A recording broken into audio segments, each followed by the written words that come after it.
Hello everybody, Michael here for Tactica Imperialis and welcome to today's video. Today is going to be episode 4 of A Town Called Mallus, my Age of Sigmar Stormcast Eternals hobby project.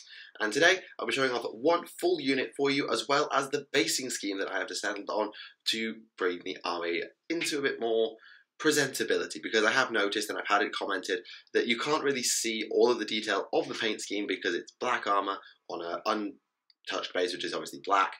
You don't see all the details, so having the basing scheme will be really useful for you to see it in a bit more detail. I'll also put a few images of some models I've already based from other units in the collection, so you can sort of see how it all looks, for example, on my hero. And that's going to be the focus of today, because I have got other units on the go, but I'm not sure which one I'm going to finish first. I've got 2 units that I'm working on, and whichever one I finish first, I'll put it in the next episode, and we'll hopefully have some discussion next time about the next game that I'm going to be playing, because I'll talk about it a little bit more in that episode if I record late enough. But there is going to be a big gaming night coming up in a couple of weeks. So hopefully I will get to show off or explain how the army is performing, how it's expanded from the last battle report, and all of that good stuff.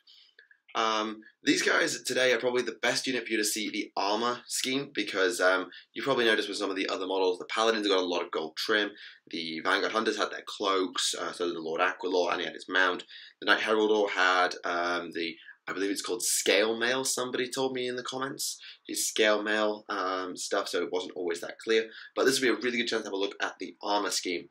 And if there's one thing I really hope you've taken away from this series, as well as maybe some inspiration to start an army, because I got a lovely tweet from somebody who's sort of taken up some inspiration from the series to start a Stormcast army of their own, which is awesome, by the way. So as well as that, I hope that this has shown you how you can make a presentable looking army, despite not being maybe the best painter in the world and not having a lot of paints at your disposal, because as I've sort of hinted at throughout the series, I don't use a lot of paints to create my models.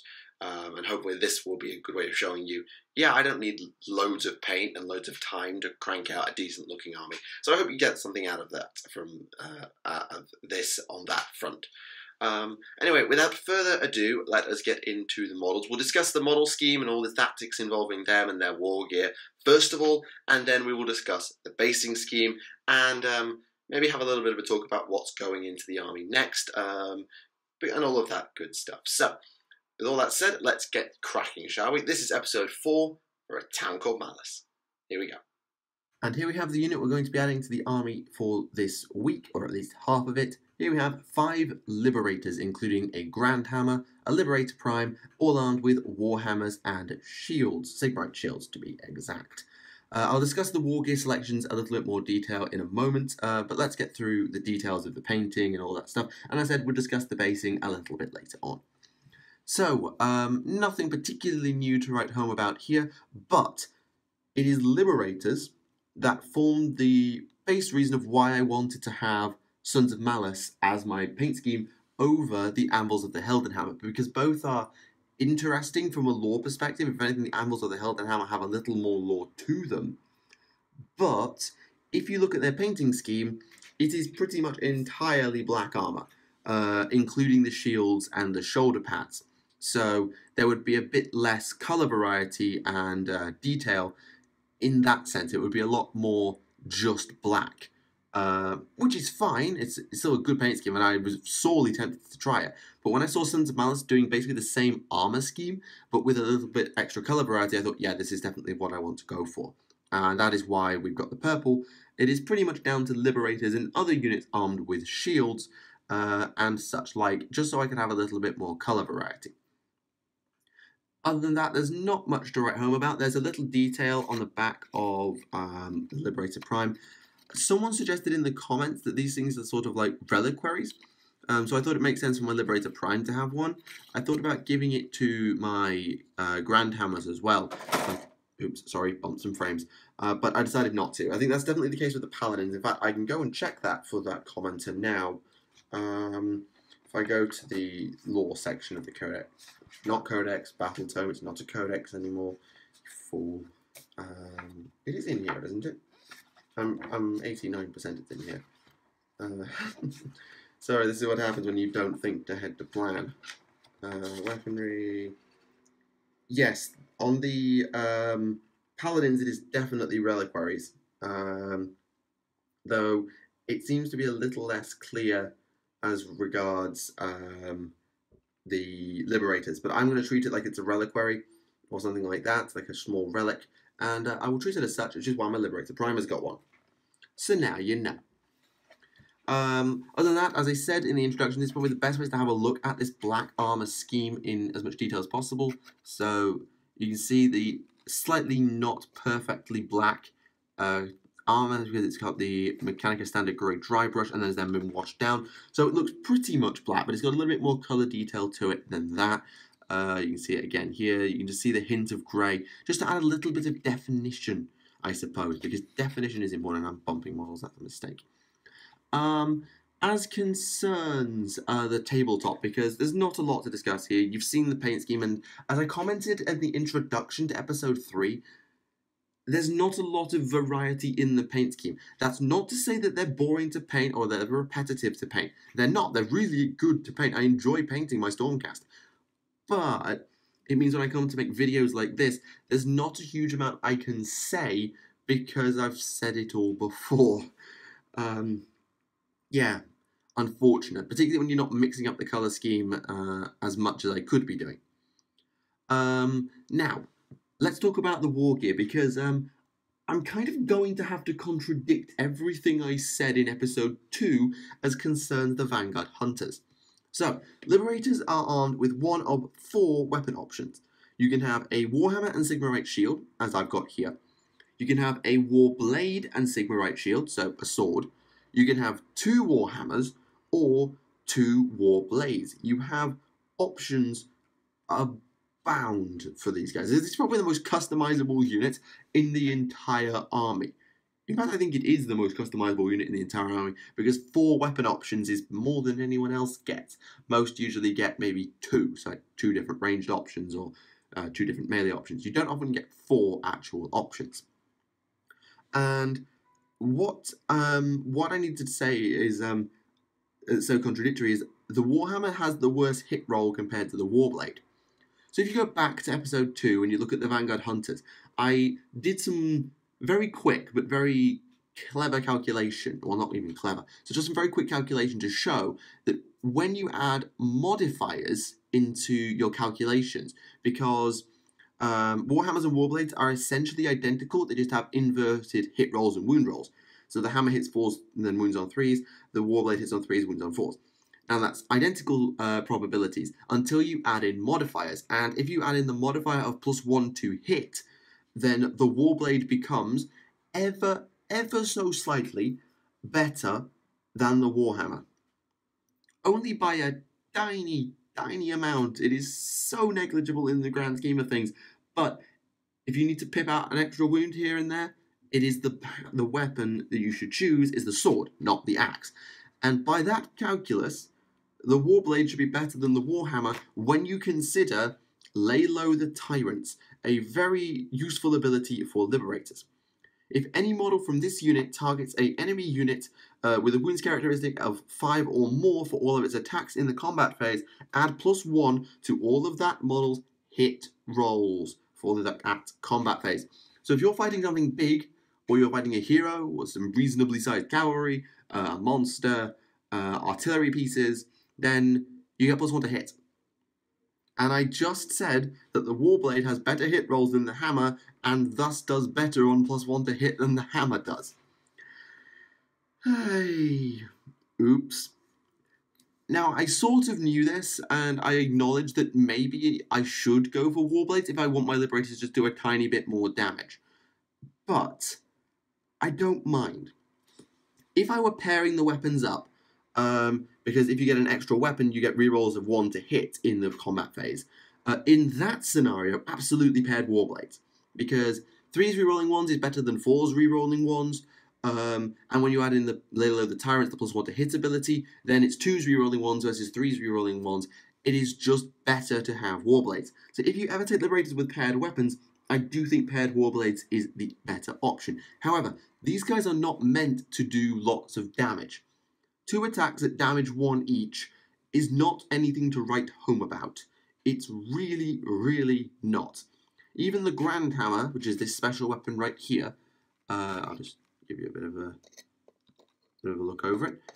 Even that is still 2 attacks, it's just now damage 2. Which admittedly is very similar to the Paladin hammers, and those Paladin hammers are very, very good. So it's good, but it's in a unit that's not going to be doing a huge amount of damage for you because it's your basic infantry. As a result, I would not mind if my Liberators are 2 percentage points worse at doing damage as long as they can survive. That was more important, and that is why I selected the Sigmarite Shields. The Sigmarite Shields give rerolls of 1 for saves all the time. Not just in combat, not just at range, all the time. Which means that compared to their brethren with paired weapons, these guys can take at least a few more hits. Admittedly, when you only have a 4+ save and 2 wounds, it's not, again, going to be anything to write home about, but it's just something. And that's how I want my Liberators to function. I want them to be my resilient unit who can take a few hits and hold units in place, thanks to having 10 of them, long enough for my Paladins, or my ranged units, or my cavalry, or whatever it is, to arrive and deal with the problem. They're not there to be chopping down dragons. They're potentially going to be good for picking off wizards, or for dealing with cavalry, but they're nothing to write home about, and I want them to be more about protection. What does make a good point, though, is if you want your Liberators to be very offensive, then giving them paired weapons and using the Signs of the Storm Allegiance ability, you can teleport them into a position where you can assassinate spellcasters, priests, any hero who has 5 or more wounds. You can really quite nastily assassinate them via your Liberators, which is lovely. So bear that in mind. I'm not going to be using my Liberators for that. I want a solid unit of 10 that can hold the line, and that's why I only built 1 Liberator Prime. There are enough options in the kit to build 2, because obviously Liberator units can start at 5, but I chose to only build 1 because I want this unit to be 10 models all the time where I can, and I won't be running it in multiple small units of 2 5s. I think that's the majority of what we have to discuss with these guys, because I've discussed their weapon options and their primary use. I haven't had much experience using them yet, because in the battle report, which is my only real game with the army, I misused them. They were basically left for home objective camping, which is fine. I mean, a unit needed to hold my home objective, but I could have used them a lot more cleverly and done a switch of some sort to try and get them a little bit closer to the fight to actually use them, because they never got shot, they never got to fight, which is alright, I suppose, because they were only 100 points for the 5 models. They were relatively cheap. In fact, they're the cheapest unit in the Stormcast army that is an actual Stormcast Eternal, not counting Grave Hounds and Ether Wings. So they are good for home camping, but when I add in ranged units, I'll get a proper chance to give these guys a run out and see how they perform. Unfortunately, I can't discuss that right now because I just don't know. The only other option that I think it would be nice for these guys to have, and in fact, this is something that Stormcast don't have at all, is banners. If you are an old Warhammer Fantasy player, or a player of an army that has been imported from Warhammer Fantasy, then you will be aware of Command. These are your unit leaders, your banner bearers, and your musicians. And almost every old world army had them. I know my elves have them, I know Empire, Dwarves, Orcs, everybody had them. And what these guys did was give you a bunch of benefits, particularly with the banners, to bravery. So the Elven banners, for example, that I so love, were +1 bravery, or +2 if you were near a hero, which was really, really nice, because it meant that you could have much higher bravery than your units had any right to have. Now, Stormcast don't get that. In fact, their banner and their musician, which is the Knight Heraldor and Knight Vexilor, Vexilor banner, Heraldor, musician, they give charge bonuses. They don't give actual morale bonuses, meaning that you are a little susceptible to battle shock. However, you are bravery 6, you have 2 wounds a model, you can take it. And if you're playing Order as opposed to Stormcast, so you choose not to use Scions of the Storm, or or Liberators are going to be your only battle line, then you can get some nice battle shock benefits there. However, I'll not be using that because in Stormcast, Liberators are the only battle line unit. The only one. Judicators are battle line if you have the Stormcast Legions, and Vanguard Hunters are battle line if you have the Stormcast Legions and you have a Lord Aquilor as your general.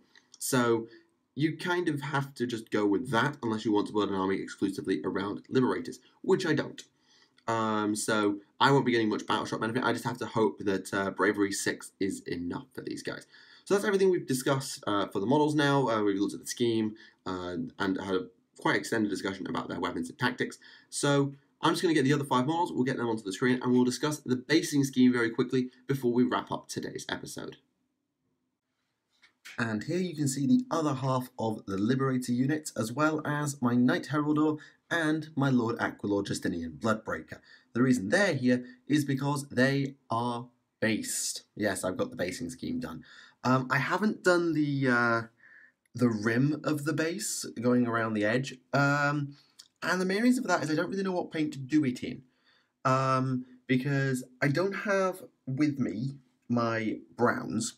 I left them in England. And I don't really want to go and buy another one just for the sake of painting around the edge of a base. But at the same time, I don't want to use my reds because I think they're going to be too bright, if that makes sense. They're going to be a bit too distracting because like, even corn red would be a bit much. So I'm not sure. And I'm not going to have any spare bases to test on, but I'll work something out. Anyway, the basing scheme for the army is, as befits the army, ludicrously simple. It is the texture paint known as, I'll just get it into the shot, Martian Iron Crust, which allows you to get the sort of textured effect of like some slightly rough surface of sand and dust and all of that good stuff. And then because that looks kind of plain on its own, in fact, I'll show you what that looks like on its own, because I'm currently working on my Hunter Prime. It looks a little bit like that. Admittedly, that needs a second coat because it's a little bit rough around the edges, but it looks something like that. It's quite bright. But because it's a little bit bright, I decided to give it a wash. And the wash that I chose to give it was, of course, because it's a red, Carroburg Crimson. And that's it. That is literally it. I have debated the idea of dry brushing it, and I know that a lot of times you probably would dry brush your base texture. For example, with my Tau, I dry brushed it with white to get the effect I was looking for. And with these guys, I could do something similar, but I quite like the colour as it is because it's a good contrast with the black armour. It fits the red spot colour. Also, that one's got on the shield. That's, oops. It fits the spot colour of the army, which is red. And it also isn't too gregarious. So it contrasts, but it's not over the top. So if I dry brush it, let's say, with white or with yellow, I think it would just be too much. And I don't really want to give it a red dry brush for the same reason, because that would just look kind of unnatural. Whereas that kind of looks like, not quite like Mars, because that was sort of the basic idea. I asked at Games Workshop, which paints would you recommend for Mars? Because I wanted a red basing scheme. And he suggested Iron Crust or Iron Earth, so I did. I got Iron Crust, and I went from there. I know I could do more, and you'll feel free to give ideas as well in the comments, but that's the basics of it. I know I got a lot of suggestions in the comments, either for greens or for browns and things like that, and I did consider them, but I thought I'm going to take this army one of two ways. It's either going to be Akshi or it's going to be Gyron. Because if you remember back to the lore I did in episode 1, these guys, their first fight was in Akshi, the realm of fire, which is obviously very red, very hot, very fiery. Or it was going to be in Gyron, the realm of life, very green, very lush. And I felt I'd be better off doing the ash wastes of Akshi than I would be trying to do lush and verdant for Gyron. I don't know, maybe just going like painting red over painting green. It might just be red over green. It could be something as simple as that. But that's what we've gone for.